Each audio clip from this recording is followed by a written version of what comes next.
Hi, இந்த வீடியோவில் நம்ம என்ன பார்க்க போகிறோம்னா, போன வீடியோவில் வந்து பார்த்தீங்கன்னா யாராருக்கு சைடு ஜாயிண்ட் வரலன்றதை நம்ம கமெண்ட் பண்ண சொன்னோம். நிறைய பேர் வந்து பார்த்தீங்கன்னா கமெண்ட் பாக்ஸில் கமெண்ட் பண்ணாங்க. நிறைய பேருக்கு சைடு ஜாயிண்ட் வரலன்னு சொல்லிட்டு, அது எதனால் வரல அப்படின்னு பார்த்தீங்கன்னா, நம்மளோட இந்த ஹார்மோல் வந்து பார்த்தீங்கன்னா, இந்த ஹார்மோல் லைன் இருக்கு இல்லையா, இது கரெக்டான ஹார்மோல் லைனை நம்ம மெஷர் பண்ணணும். இப்போ என்னோட ஹார்மோல் லைன் வந்து பார்த்தீங்கன்னா 17 அப்படின்னா, இதில் 2ஆல் டிவைட் பண்ணால் 8.5 வரணும் இல்லையா.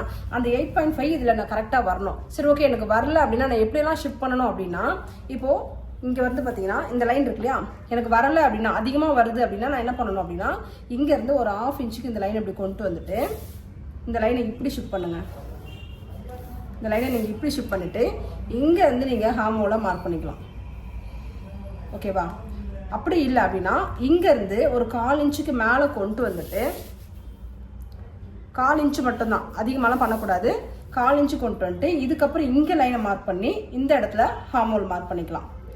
அப்படி இல்லை அப்படின்னா இந்த இடத்துல ஒரு 1/4 இன்ச்சுக்கு லைட்டாக ஒரு ஸ்லோப் மார்க் பண்ணி இந்த இடத்துல இங்கேருந்து நீங்கள் மெஷர் பண்ண ஆரம்பிக்கலாம். ஓகேவா? இந்த மாதிரி நீங்கள் லைன் ஷிஃப்ட் பண்ணி கரெக்டாக உங்களோட ஹார்மோல் லைனை நீங்கள் மார்க் பண்ணிங்கன்னா கரெக்டாக உங்களுக்கு வந்து பார்த்தீங்கன்னா ஸ்ட்ரைட்டாக வரும். உங்களோட தையல் வந்து பார்த்தீங்கன்னா சைடு ஜாயிண்ட் நல்லா ஈஸியாக வரும். Okay, thank you.